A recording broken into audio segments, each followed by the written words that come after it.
कहां से होते हैं और क्या अपन इस टॉपिक के बेसिक बेसिक जानकारियों के बारे में अपनी चर्चा करने वाले, विचार विमर्श करने वाले। तो दोस्तों कहा गया कि बाइनोमियल थ्योरम पढ़ने से बाइनोमियल थ्योरम द्विपद प्रमेय पढ़ने से पहले इनके नियमावली को समझाने के लिए एक वैज्ञानिक थे जिनका नाम था पास्कल नामक वैज्ञानिक थे। कौन से वैज्ञानिक थे दोस्तों?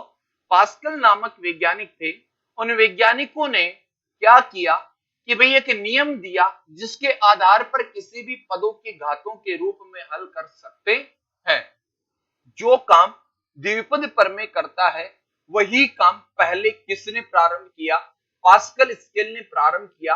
और उन्होंने कहा कि सर कि कोई भी दो पदों की पावर के रूप में जो विस्तार होता है उस विस्तार को पास्कल नामक वैज्ञानिक ने जो पास्कल स्केल बनाया था उसके अनुसार उसका विस्तार कर सकते हैं, प्रसार कर सकते हैं। तो ठीक है, उनके नियमों पर चर्चा करने लगे। तो भाई जब लिमिटेड जो पावर थी, कुछ न्यूनतम पावरों के आधार पर उस क्वेश्चन को हल करने लगे तो क्वेश्चन इजी वे से हो रहे थे। लेकिन जैसे पावर बढ़ती गई, पावर ऋणात्मक आती गई, पावर बट्टे में आने लगी, तो ऐसी सिचुएशन पर क्या हुआ? भी पास्कल स्केल क्या हो गया? फेल हो गया। और उसके फेल होने के बाद में इस द्विपद प्रमेय बाइनोमियल थ्योरम की उत्पत्ति हुई और इसके आधार पर अपन ने पढ़ना स्टार्ट। तो बाइनोमियल थ्योरम से पहले मैं जानना चाहूंगा भाई पास्कल स्केल क्या था। पास्कल स्केल क्या कहता है? इन्होंने कहा कि जो ये स्केल है, ये स्केल केवल गुणांकों को प्रदर्शित करता है। दोस्तों किसको प्रदर्शित करता है? गुणांकों को प्रदर्शित करता है। और कैसे करता है? एक त्रिभुज के नियम के आधार पर इन्होंने चर्चा की। इन्होंने कहा कि भाई सबसे पहले एक लिखना और कोनों में हमेशा दोस्तों एक लिखते जाना और मध्य में इन संख्याओं को क्या करते जाना दोस्तों? जोड़ते जाना। क्या करते जाना? जोड़ते जाना। इधर एक लिखा, इधर कोने बीच में आ गया तो जोड़ दिया, इधर बीच में आ गया तो दोस्तों जोड़ दिया, और इधर कितना हो गया भाई? एक हो गया। इस प्रकार चलते गए। ये एक हो गया, इनको जोड़ते गए भाई चार हो गया, इनको जोड़ता गया तो भाई 6 हो गया, इनको जोड़ता गया तो भाई 4 हो गया, और इनको जोड़ता गया तो 1 हो गया। ठीक है, इस प्रकार से ये त्रिभुज हर स्थिति के अंदर एक त्रिभुज बन रहा है। यदि यहां बात करूं तो त्रिभुज, यहां बात करूं तो त्रिभुज, यहां बात करूं तो ये त्रिभुज नियम या त्रिभुज स्केल के नाम से भी जाना जाता है। इस स्केल को या इस त्रिभुज को नियम को क्या कहा था? पास्कल स्केल के नाम से जाना जाता है। अरे दोस्तों किसके नाम से जाना जाता है? पास्कल स्केल के नाम से जाना जाता है। और सबसे पहले इन्होंने कहा था कि भाई जो पास्कल स्केल है वो इन गुणांकों के आधार पर भी प्रसार को समझा सकता था। कैसे समझा सकता था और कैसे इसका विचार और विमर्श करते हैं? सबसे पहले ये कहा गया कि दोस्तों किसी भी संख्या की पावर दो पदों के घातों के रूप में लिखे गए मान की विस्तारित रूप को ही द्विपद प्रमेय के रूप में विस्तार किया जाता है। उसी को पास्कल स्केल ने यह कहा कि दोस्तों किसी भी संख्या की घात यदि 0 होती है तो उसका मान कितना होता है? हमेशा 1 होता है, चाहे कैसी भी संख्या क्यों ना हो। वास्तविक संख्या, परिमेय संख्या, अपरिमेय संख्या, भाज्य संख्या, अभाज्य संख्या, ऋणात्मक संख्या, धनात्मक संख्या, कैसी भी संख्या क्यों ना हो, यदि उसकी पावर दोस्तों यदि 0 होती है, मान हमेशा कितना होता है? 1। दोस्तों ये जो आपका स्केल है, ये स्केल भाई केवल गुणांकों को प्रदर्शित करता है। किसको? गुणांकों को प्रदर्शित करता है। अरे भाई किसको प्रदर्शित करता है? गुणांकों को प्रदर्शित करता है। ठीक है, बाकी चर और अचर मानों के साथ किस प्रकार से वैल्यू बढ़ती है वही बात पास्कल स्केल कहता है और वही बात बाइनोमियल थ्योरम कहता है। ठीक है, लेकिन कुछ क्वेश्चन ऐसे होते हैं जिनको अगर ये याद हो जाएंगे तो अपने को बाइनोमियल थ्योरम का यूजेज करना जरूरी नहीं है। ठीक है, तो भाई सबसे पहले तो मैंने पढ़ लिया। दूसरी बात तो भाई एक आ गया और यहां पर भी मैंने एक लिखा। दूसरी बात मैं ये जानना चाहूंगा कि भाई a प्लस बी की पावर 1 बराबर क्या होता है। दोस्तों आप ये जानते हो कि किसी भी संख्या की पावर यदि 1 होती है तो उसका मान हमेशा कितना होता है दोस्तों?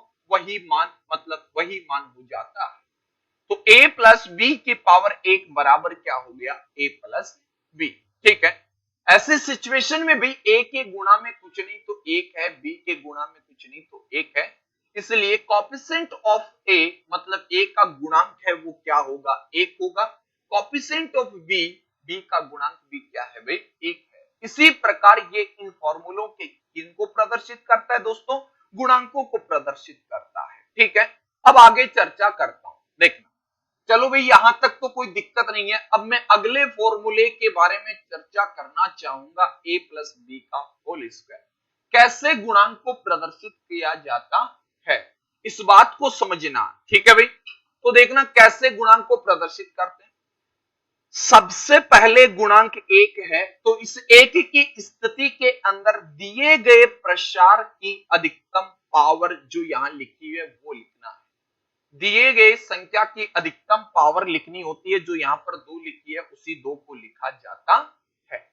समझ में?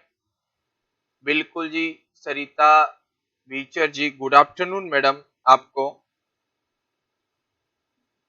सुनीता भीचर जी, गुड आफ्टरनून मैडम, बहुत बहुत धन्यवाद।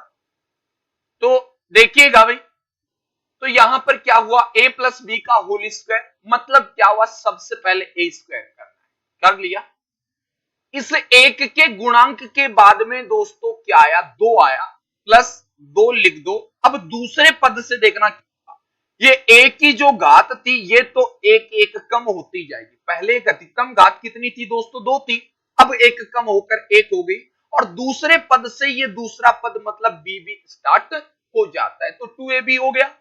उसके बाद प्लस अगला गुणांक 1, ठीक है, और अगले गुणांक में भाई देखना a की पावर 1 और कम होगी तो कितनी होगी, 0, और किसी भी संख्या की पावर 0 उसका मतलब उसकी वैल्यू कितनी होती है दोस्तों, 1 होती है, और b की पावर बढ़ती जाएगी, यहां 0 थी, यहां 1 थी, और यहां बढ़कर कितनी होगी, 2 हो गई। कहने का मतलब ये हुआ कि a प्लस बी का जो होल स्क्वायर होता है ना दोस्तों, वो क्या होता है, a square plus 2ab plus b square. अरे यूं समझो, देखो क्या होता है जनरली, यदि मैं बात करूं, आप घर में यदि अकेले होते हो, आप घर में क्या होता है दोस्तों, अकेले होते हो तो घर में आपकी चलती है, ठीक है ना, आपकी इज्जत होती है, चाहे वो इज्जत 0.00001% ही क्यों ना हो, लेकिन आपके घर में इज्जत होती है। ठीक है, मतलब आप अकेले होते हो तो भाई घर में राजा होते हो, मतलब आपकी चलती है। लेकिन भाई घर वाले आपकी शादी कर देते हैं, क्या कर देते हैं, शादी कर देते हैं, मियाँ के पीछे पीछे बीवी आ जाती है, तो मियाँ बीवी जोड़ी बन जाती है, तो भाई घर में चलन है ना वो आधी आधी हो जाती है। घर में चलन होती है ना वो क्या हो जाती है, आधी आधी हो जाती है। ठीक है, बीवी आ जाए और कोई आप गलती करो, बीवी इतना ही कहना पड़ता है आपकी मम्मी मतलब आपकी बीवी की सासू माँ को कि मम्मी जी, इतने में भी माँ का तो दिल इतना ही होता है, छोटा सा पिघल जाता है, और वो बोलती है बोल बेटा, इतने में बेटे की जो चलन है ना वो 100% से घटकर कितनी प्रतिशत हो जाती है दोस्तों, 50% हो जाती है, मतलब 2 भागों में बट जाती है। और दोस्तों आपको पता है ना कि समाज में एक समय ऐसा आता है जिसके स्थान पर बी स्क्वायर का मतलब बी गुणा बी, मतलब बीबी की चलती है। किसकी चलती है दोस्तों, बीबी की चलती है। इंसान आदमी तो केवल अपनी महानता, पुरुष की महानता प्रदर्शित करने के लिए घर में उपस्थित होता है, बाकी चलती किसकी है, बी स्क्वायर बीबी की। तो ये जिंदगी के अनुसार फॉर्मूला बना हुआ है, ए प्लस बी का होल स्क्वायर क्या होता है भाई, ए प्लस बी का होल स्क्वायर, ए स्क्वायर प्लस 2ab प्लस का बी स्क्वायर। ठीक है दोस्तों, उसी के आधार पर मैं इस तीसरे फॉर्मूले पर चर्चा करता हूं आगे। ये सारे भाई पास्कल वैज्ञानिक ने बनाए थे। किसने बनाए थे, पास्कल नामक जो वैज्ञानिक थे ना, उन्होंने इन सारी चीजों के बारे में कहा था। अब देखना, अब ये बीबी वाला उन्होंने नहीं कहा था, ये मत सोच लेना कि सर पास्कल स्केल वाले थे, जो पास्कल नामक वैज्ञानिक थे उन्होंने भी बीबी के, उनके मध्य भी ऐसा ही कुछ हुआ था क्या, उनके बीच नहीं हुआ भाई। अब आगे क्या करना है, अगला जो मेरे पास ये गुणांक लिखे हुए, कोएफिशिएंट लिखे गए भाई, ये किसके लिखे गए, 1 3 3 1। ठीक है, यहां पर कहने का मतलब बना मेरे पास भी a प्लस बी का होल क्यूब। किसका बना दोस्तों, a प्लस बी का होल क्यूब। मैं इधर लिख देता हूं भी a प्लस बी का होल क्यूब। ठीक है, ये लीजिएगा a प्लस बी का होल क्यूब। भाई क्या करना है, मुझे सबसे पहले पद की अधिकतम घात लिखनी है, और दोस्तों मैंने कितनी लिख दी, एक की घात 3 लिख दी, प्लस लगाया। अगला जो मेरे पास दोस्तों गुणांक आया वो गुणांक 3 है, तो ये लीजिएगा 3। मैंने क्या कहा, कि a की घात अब कम कर दो, 3 से बढ़कर घटकर 2 हो गई, और दूसरे पद से कौन स्टार्ट हो जाता है दोस्तों? b स्टार्ट हो जाता है। ठीक है, अगले पद के बारे में चर्चा की तो दोस्तों फिर 3 आ गया, a की घात एक और कम करो, b की घात बढ़ाते जाओ, बढ़ा दी, लास्ट में 1 आया, 1 आने पर a की घात तो और कम हो गई, एक कम और होने के कारण 0 हो गई, और किसी भी संख्या की पावर 0 होती है तो दोस्तों उसकी वैल्यू 1 होती है, और b की पावर 1 बढ़ाने पर b क्यूब बन जाएगा। अर्थात मेरे पास भी ये आइडेंटिटी बनी, ये फॉर्मूला बन चुका a प्लस बी का होल क्यूब। और क्या होता है दोस्तों whole cube? Cube plus 3a square b plus 3ab square plus b cube. इस प्रकार दोस्तों ये जो फॉर्मूला है पास्कल नामक वैज्ञानिक ने जो दिया, उन्होंने कहा कि भाई ये जो फॉर्मूला है ये केवल गुणांक को प्रदर्शित करता है। बहुत अच्छी बात थी, लेकिन जब आगे इनके बारे में कहा कि पास्कल जी हमें एक बात बताइए, आपने a प्लस बी की पावर 0 को हल कर लिया, a प्लस बी की पावर 1 को हल कर लिया, a प्लस बी का होल स्क्वायर हल कर लिया, इस प्रकार आप हल करते गए और इस प्रकार बनाते गए। आप हमें ये बताओ कि a प्लस बी की पावर 100 को मान कैसे हल करोगे? मतलब ये 100 तक टेबल जाएगी तो भाई कहां तक फैलाओगे इस टेबल को? ठीक है, फिर कहा कि चलो सर हमें ये बताओ कि यहाँ पर 100 ना आकर 50,000 आ गया, पावर कितनी हो गई? 50,000 हो गई, तो ऐसी सिचुएशन में आप कैसे करोगे? तब पास्कल नामक वैज्ञानिक ने कहा कि भाई इतनी बड़ी संख्याओं के लिए ये फॉर्मूले की बस की बात नहीं है, हार गया भाई।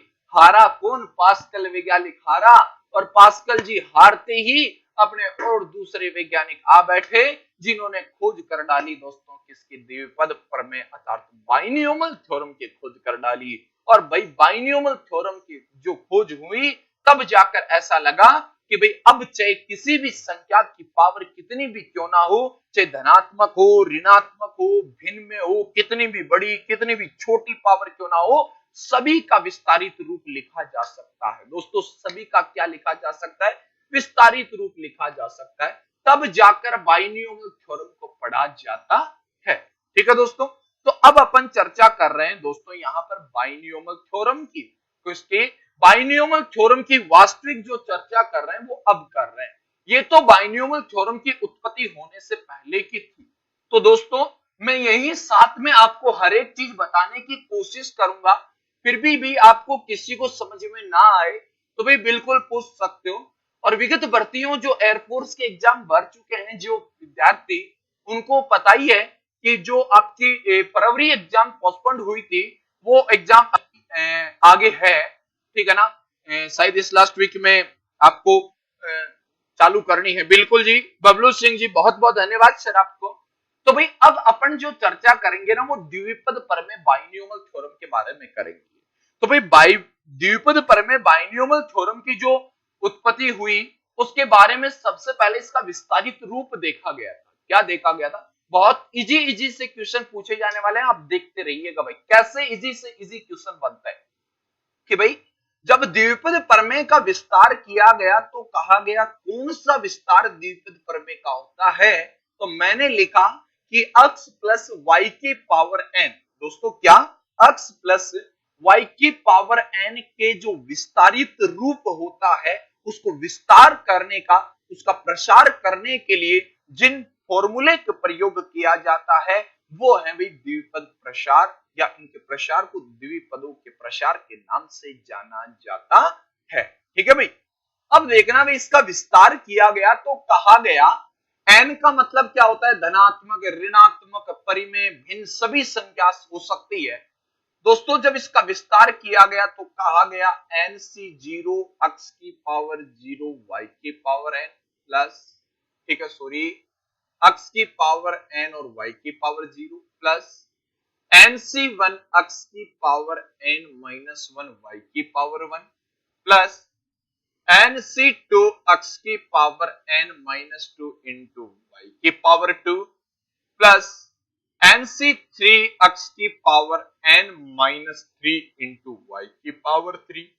दोस्तों टिल चलता जाएगा ncn इंटू x की पावर 0 इंटू y की पावर n।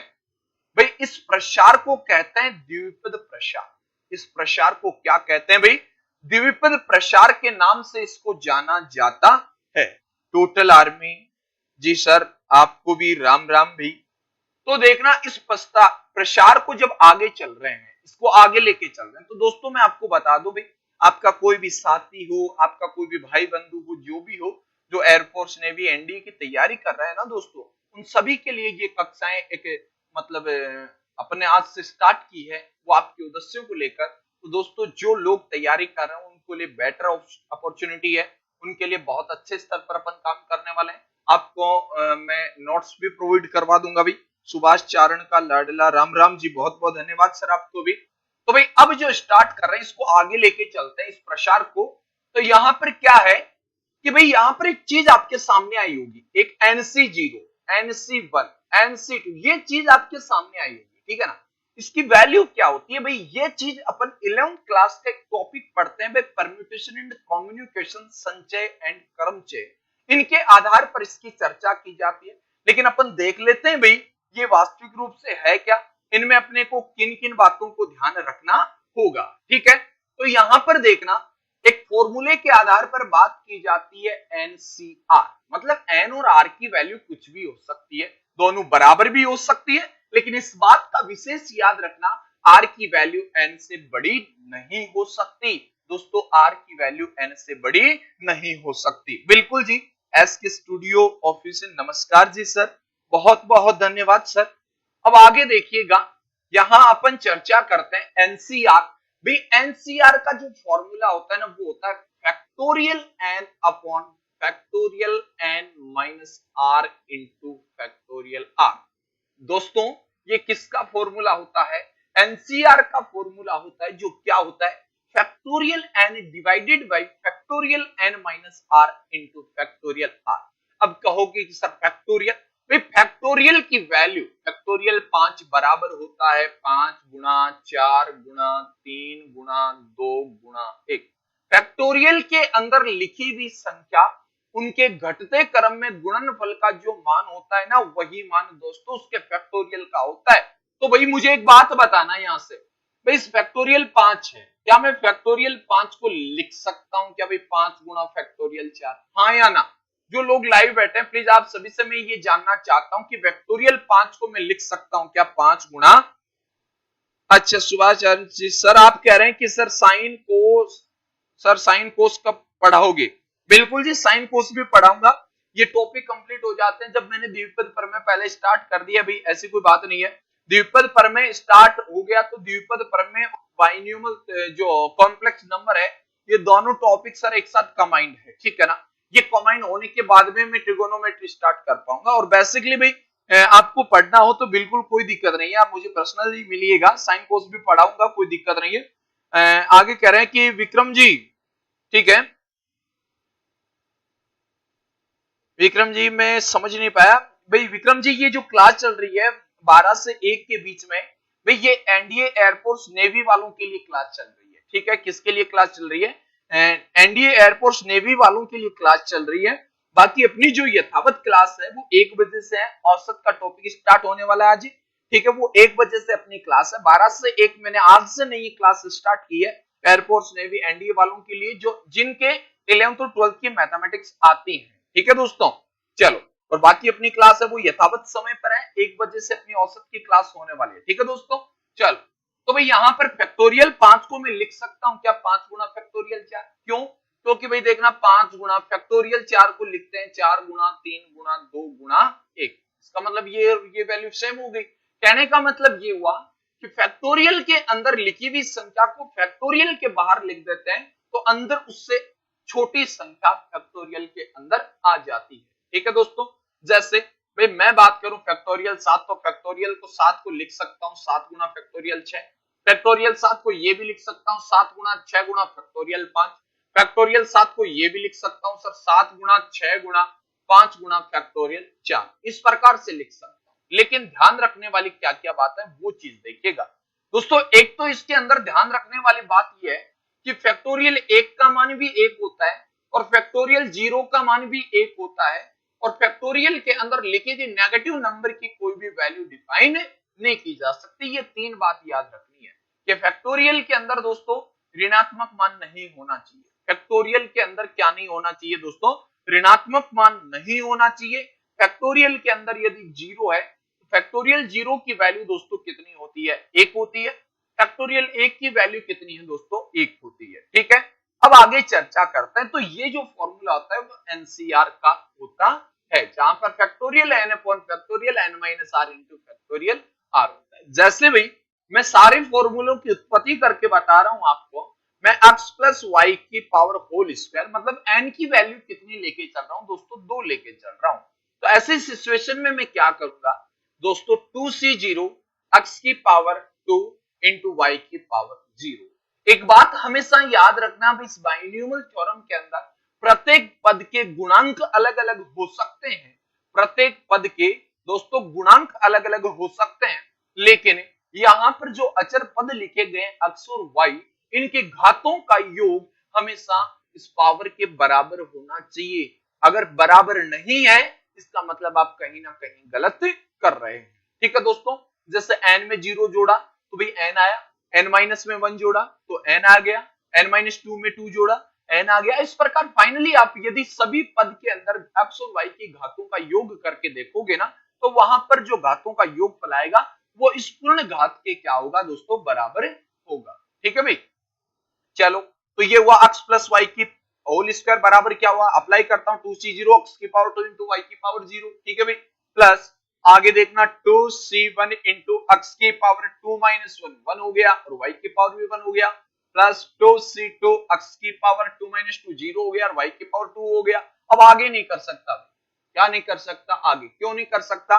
क्योंकि भाई r की जो वैल्यू है ना वो n से बड़ी नहीं हो सकती, नीचे का मान ऊपर वाले से बड़ा नहीं हो सकता, बराबर हो सकता है, छोटा हो सकता है। ठीक है दोस्तों, भाई हल करता हूं 2c0 को हल करूंगा इस फॉर्मूले के अकॉर्डिंग, तो देखना फैक्टोरियल n की जगह 2 डिवाइडेड बाय फैक्टोरियल 2 में से 0 को माइनस किया, भाई कितना हो गया? 2 हो गया, इंटू में फैक्टोरियल 0। अरे भाई फैक्टोरियल 0 की वैल्यू कितनी होती है? 1 होती है। फैक्टोरियल 2 से फैक्टोरियल 2 कैंसिल हो गया। फाइनली भाई मेरे पास वैल्यू कितनी है? 1 आ चुकी है। 1 इंटू एक्स स्क्वायर और किसी भी नंबर की पावर 0 मतलब वैल्यू कितनी हो गई भाई? 1 हो गई, प्लस 2c1 की वैल्यू 2xy प्लस 2c2 की वैल्यू 1 और y की पावर 2। क्या वही फॉर्मूला बना क्या जो a प्लस बी के होल स्क्वायर के आधार पर पड़ा? अतः मेरा कहने का मतलब यह है कि इस बाइनोमियल थ्योरम के आधार पर आपके पास किसी भी कितनी भी बड़ी पावर कितनी भी छोटी पावर क्यों ना हो, इस फॉर्मूले के आधार पर अपन सारे मान कर सकते हैं। लेकिन दोस्तों अपन अब क्वेश्चन की चर्चा करते हैं कि एग्जाम के अंदर यहां से सबसे इंपॉर्टेंट क्वेश्चन क्या पूछा जाता है, चाहे वो भी नेवी की हो, चाहे WSSR की हो, एयरफोर्स की हो या एनडीए की हो, भाई किसी भी भर्ती क्यों ना हो जिसके अंदर 11th और 12th की मैथमेटिक्स आती है, नेवी एयरफोर्स के लिए ये पोर्शन जो बता रहा हूं उनको ध्यान में रखना। यहां पर सबसे पहले ये पूछा जाता है दोस्तों पदों की संख्या क्या होगी? इसकी संख्या, पदों की संख्या क्या होगी? कहने का मतलब दोस्तों आपसे प्रश्न ये पूछा जाएगा कि x प्लस वाई की पावर n के प्रसार में पदों की संख्या क्या होगी। दोस्तों क्या प्रश्न पूछ लिया? x प्लस वाई की पावर n के प्रसार में पदों की संख्या क्या होगी? याद रखना यदि ब्रैकेट के अंदर लिखी हुई संख्या केवल 2 ही हो, ब्रैकेट के अंदर लिखी हुई संख्या दोस्तों केवल कितनी हो? 2 हो, तो ऐसी सिचुएशन में पदों की जो संख्या होती है उसकी घात में 1 जोड़ देना, अर्थात पदों की संख्या दोस्तों n+1 होगी। कितनी होगी? n+1 होगी। या फिर इसका दूसरा रूप होता है, वो क्या होता है देखना कि भाई जो पावर है वो पावर लिख दो, जो पावर है वो पावर लिख दो, प्लस उसके बाद ये देखो कि उसके ब्रैकेट के अंदर लिखे हुए पदों की संख्या कितनी है। दोस्तों यहां पर पदों की संख्या 2 है। पदों की संख्या कितनी है दोस्तों? 2 है। जितने पद हैं उनमें से एक कम कर दो तो एक बच गया n+1 c1, जो यहां लिखा वही यहां लिखना है। n+1 c1 बराबर होता है n+1 के, इसलिए भी मेरा जो मान है वो मान हो गया पदों की संख्या किसके प्रसार में भाई? x प्लस वाई की पावर n के प्रसार में पदों की संख्या, तो दोस्तों वो कितनी हो जाएगी? n+1 हो जाएगी। कितनी हो जाएगी दोस्तों? n+1 हो जाएगी। जैसे भाई आपसे प्रश्न के आधार पर मैं पहले चर्चा कर लेता हूं क्या वास्तव में सही है क्या, ठीक है, और प्रश्न के आधार पर भी चर्चा कर लेता हूं। जैसे छोटा सा छोटा प्रश्न ले लेता हूं भाई, a प्लस बी के होल स्क्वायर के प्रसार में पदों की संख्या, किसकी संख्या भी, पदों की संख्या होगी, पदों की संख्या होगी। अरे दोस्तों किसके प्रसार में पूछा, x plus a plus B की पावर 2 के प्रसार में पदों की संख्या। तो दोस्तों अपने फॉर्मूले के अकॉर्डिंग यदि बात करें तो भाई यहां पर पदों की संख्या होनी चाहिए, वो 2 प्लस 1 बराबर 3 होनी चाहिए कि नहीं होनी चाहिए। भाई पदों की संख्या अपने इस फॉर्मूले के अकॉर्डिंग यदि मैं आपसे चर्चा करना चाहूं तो भाई एक्स ए प्लस बी की पावर n के प्रसार में पदों की संख्या n प्लस 1 थी, तो यहां पर भी n के स्थान पर 2 दिया हुआ है, तो 2 में 1 जोड़ दिया तो दोस्तों कितना हो गया, 3 हो गया। लेकिन यदि मैं इसका विस्तारित करके चेक कर लेता हूं भाई क्या सही लिखा है क्या, भाई आप ये जानते हैं, क्या जानते हैं, a प्लस बी का होल स्क्वायर का फॉर्मूला जानते हैं दोस्तों, क्या जानते हैं, a प्लस बी के होल स्क्वायर का फॉर्मूला जानते हैं। और क्या होता है भाई a प्लस बी का whole square, a square plus का 2ab और प्लस का दोस्तों b स्क्वायर, क्या a स्क्वायर प्लस का 2ab प्लस का b स्क्वायर। मैं नहीं बताऊंगा जी, राम राम जी। सर ये क्लास है, ये सर 11th और 12th के लिए एप्लीकेबल है, जो एयरफोर्स नेवी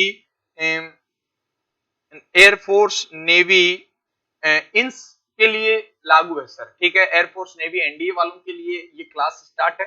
और दोस्तों आपको बता देता हूं 10th लेवल की क्लास है, वो अपनी जस्ट अगली 1 बजे से क्लास स्टार्ट होने वाली है। तो भाई ये उन लोगों के लिए जो एयरफोर्स की तैयारी कर रहे हैं, नेवी की तैयारी कर रहे हैं, एनडीए की तैयारी कर रहे हैं, जिनके मतलब जिन एग्जाम के अंदर 11th और 12th की मैथमेटिक्स आती है, ठीक है दोस्तों। माही मैं नहीं बताऊंगा जी, जो भी है सर। बिल्कुल जी सर, आपकी आवाज बहुत तेज है सर, क्या कर सकता हूँ, भगवान की दी हुई आवाज है और वो आवाज इतनी तेज है तो उसका मेरे पास शायद कोई सॉल्यूशन नहीं है, फिर भी मैं कोशिश करूंगा थोड़ा धीरे बोलने की। आनंद सर का लाडला, राम राम जी सर, आपको भी बहुत बहुत धन्यवाद, इसी प्रकार लाडले बने रहो भी, आप लाडले हो तभी तो इतना सब कुछ है, ठीक है भाई।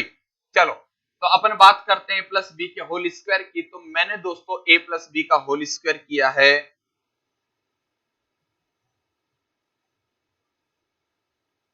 मैं नहीं बताऊंगा, कह रहे हैं कि सर मैंने नीट क्रैक किया है, बहुत बहुत धन्यवाद सर, बधाइयां हो आपको यदि आपने नीट को क्रैक किया है। सर बहुत इससे बड़ी और खुशी की बात क्या होगी आपके परिजन के लिए और आपके लिए कि आपने नीट का पेपर पास किया है, बहुत बहुत धन्यवाद, बहुत बहुत हमारा सभी लोगों का आशीर्वाद, आप इसी प्रकार अपनी उन्नति करते रहें, मेहनत करते रहे, अपनी चरम सीमा पर बढ़ते रहो, आगे बढ़ते रहो जी, ठीक है। आनंद सर का लाडला कह रहे हैं कि सर बफरिंग आ रही है जी, थोड़ा धीरे बोलने की कोशिश करूंगा, ठीक है, ऐसी कोई बात नहीं है कि, फिर भी कोशिश मेरी जारी है कि मैं थोड़ा धीरे बोलूं। तो दोस्तों a प्लस बी के होल स्क्वायर की बात कर रहा था मैं दोस्तों, किसकी बात कर रहा था, a प्लस बी के होल स्क्वायर की। अच्छा कि सर लड्डू खाने हैं, तो अभी लड्डू खाने हैं तो सर आनंद जी से ही मिलिएगा, ठीक है। चलो यहाँ देखना है a प्लस बी के होल स्क्वायर के बारे में चर्चा करते हैं। तो दोस्तों a square plus 2ab plus b square है, तो इसके अंदर पदों की संख्या देखिएगा, एक पद और एक दो पद और एक 3 पद, अर्थात पदों की संख्या दोस्तों 3 हो गई। अरे भाई पदों की संख्या कितनी हो गई, 3 हो गई, तो इसीलिए इसके प्रसार में ऐसे पदों की संख्या पूछी जाती है, ठीक है। अब जैसे भी मैं आपसे प्रश्न के आधार पर यह कहना चाहूं क्या, कि यहाँ प्रश्न थोड़ा सा चेंज करके दे रहा हूं मैं, जैसे इससे बोल देता हूं कि भाई 3x प्लस 5y की पावर 19 के प्रसार में पदों की संख्या क्या होगी। जैसे भाई मैंने यहां क्या लिखा है, मैंने क्या लिखा है कि 3x प्लस 5y की पावर 19 के प्रसार में पदों की संख्या क्या होगी। तो दोस्तों जब ये अंदर दो ही पद है, ऐसी स्थिति में पदों की कुल संख्या होगी वो n प्लस 1 होती है, जो दोस्तों 19 प्लस 1 बराबर कितनी हो जाएगी भाई, 20 हो जाएगी, अर्थात पदों की संख्या जो होगी वो दोस्तों कितनी होगी, 20 होगी, ठीक है। अब भाई कोई कैसा भी प्रश्न आ जाए आपके पास, क्या आ जाए, x माइनस 21 y की पावर 25 के प्रसार में पदों की संख्या में पदों की संख्या होगी, में प्रसार में पदों की संख्या होगी। तो भाई पदों की संख्या ज्ञात करनी है आपको, क्या ज्ञात करनी है भाई, पदों की संख्या आपको ज्ञात करनी है। तो ऐसे सिचुएशन में भाई पदों की जो संख्या होगी वो n+1 होगी। n+1 होने का मतलब क्या होगा, 25 + 1 बराबर कितना हो जाएगा, 26 हो जाएगा। ठीक है, अब मैं आगे बात करता हूं भाई इन पदों की संख्याओं से संबंधित जो जो जहां जहां जिन जिन सिचुएशन पर क्वेश्चन बनता है ना, वो सारी सिचुएशन में आपके सामने रख रहा हूं। पहले मैं इसको मिटा देता हूं, ठीक है, सारी बातें मैं आपको एक विशेष तरीके से बताऊंगा भाई। कोई भी बात आपको समझ में ना आए तो दोस्तों बिल्कुल पूछ लेना भी, ठीक है। अब जैसे भी देखना आपके लिए क्वेश्चन है, मैं जैसे पॉइंट दर पॉइंट सारी बातें मैं यहाँ पर लिख रहा हूं दोस्तों, क्या क्या चीज लिख रहा हूं देखना। सबसे पहले तो मैं ये लिख रहा हूं कि x प्लस वाई की पावर n के प्रसार में मैं पदों की संख्या के बारे में बात करूंगा कि प्रसार में पदों की संख्या के प्रसार में पदों की संख्या होगी, में पदों की संख्या n+1 व n+1 C1 होती है। दोस्तों क्या होती है, x प्लस वाई की पावर n के प्रसार में पदों की जो संख्या होती है ना, वो दोस्तों कितनी होती है, n+1 व अर्थात जिसको बोला जाता है वो है n+1 C1 होती है। ठीक है दोस्तों, इसके आगे यदि मैं बात करता हूं तो जैसे देखिएगा x plus Y plus Z की पावर n के प्रसार में पदों की संख्या, दोस्तों किसकी, पदों की संख्या। और दोस्तों जो पदों की संख्या होती है ना, वो होती है n+1 into n+2 divided by 2। कहने का मतलब ये होता है भाई n+2C2। किसके होता है भाई, x plus Y plus Z की पावर n के प्रसार में जो पदों की कुल संख्या होगी वो दोस्तों क्या होगी, n+1 into n+2 divided by 2, और कहने का मतलब n+2C2 होगी। ठीक है भाई, इसके अलावा तीसरी सिचुएशन के बारे में मैं आपसे बात करना चाहूं तो भाई x plus Y plus Z plus W की पावर n के प्रसार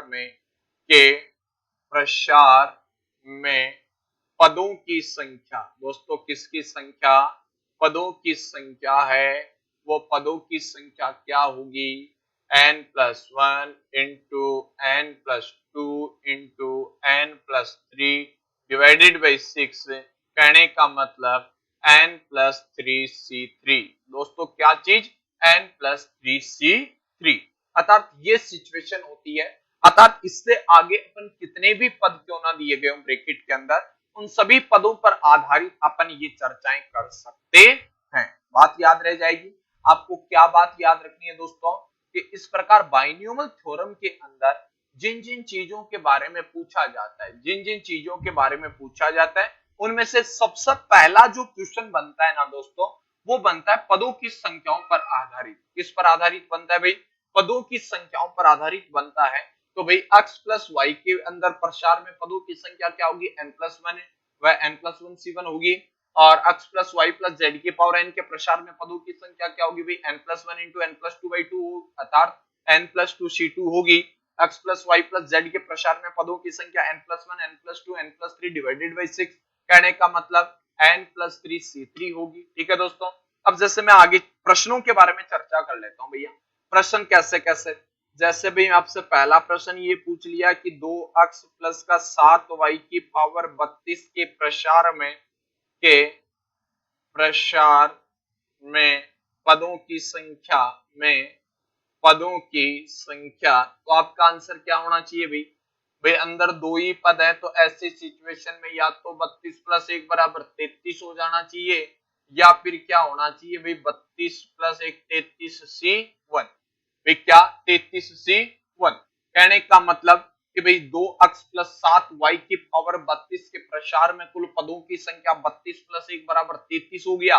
या फिर इसका दूसरा रूप देखना भाई n+1 C1 पढ़ा था, n की जगह कितनी वैल्यू रखनी 32, 32 में एक जोड़ा तो दोस्तों कितना हो गया 33 हुआ कि नहीं हुआ, और 33 C1 हो गया। ठीक है, आगे देखना भाई सेकंड पॉइंट पर चर्चा करता हूं, क्वेश्चन पर चर्चा करता हूं। क्वेश्चन आपसे ये पूछ लिया कि 2x minus 5y plus 11y 11z की पावर 12 के प्रसार में पदों की संख्या होगी। किसकी संख्या भाई? पदों की संख्या होगी। अरे दोस्तों देखना, अंदर जो मेरे पास पदों की संख्या लिखी गई है वो पदों की संख्या कितनी है भाई? 3 है। तो 3 पदों की संख्या के आधार पर पदों की संख्या जो पड़ी थी वो क्या थी रे भाई? n+1 into n+2 divided by 2 था। क्या n के स्थान पर 12 रख दूंगा तो 12 × 13 हो गया, 12 × 2 14 हो गया। भट्टे में दोस्तों कितना हो गया? 2 हो गया। 14 में 2 का भाग तो पूरा पूरा जाता होगा, साथियों 7 बार गया, मतलब 13 × 7 और 13 × 7 भाई कितना हो गया? 91 हो गया। 13 × 7 कितना हो गया? 91। या तो ऑप्शन में आपको 91 मिल सकता है या फिर आपको n+2 C2, कहने का मतलब 12 और 2 14 C2 भी मिल सकता है। तो 14 C2 की वैल्यू भी कितनी होती है भाई? 91 होती है। वो डिपेंड करता है कि ऑप्शन में जो आपको दे रखा है क्वेश्चन का आंसर किस फॉर्मेट में दे रखा है। ठीक है दोस्तों। इसके अलावा तीसरा क्वेश्चन मैं आपके सामने यहाँ लेके आया हूँ। तीसरा क्वेश्चन यूं पूछ लिया कि x माइनस का 2y प्लस का 3z और प्लस 7w की पावर 8 के विस्तार या प्रसार में पदों की संख्या होगी। दोस्तों किसकी संख्या? पदों की संख्या पूछ ली गई है। इस बार देखना रे भाई, यहाँ पर ब्रैकेट के अंदर पदों की संख्या कितनी लिखी गई है भाई? 4 लिखी भी है, नहीं लिखी भी है। और 4 वाले पदों की संख्याओं के आधार पर यदि मैं चर्चा करना चाहूं तो भाई n+1 into n+2 into n+3 divided by कितना रहा? 6। क्या बोलो? 8 में एक जोड़ा 9 और ये हो गया 10 और ये हो गया भाई 11 और बट्टे में कितना हो गया दोस्तों? 6 हुआ कि नहीं हुआ? अरे देखना भाई, 3 का भाग गया 6 में 2 बार, 3 का भाग 9 में गया 3 बार, दोस्तों 2 का भाग 10 में गया 5 बार। कहने का मतलब यहाँ जो मान आएगा वो मान होगा दोस्तों 3 × 5 × 11। भाई 11 को 5 से गुणा किया 55 आया कि नहीं आया? और 55 को 3 से गुणा किया 15 और 1 16, मतलब 165 आया कि नहीं आया?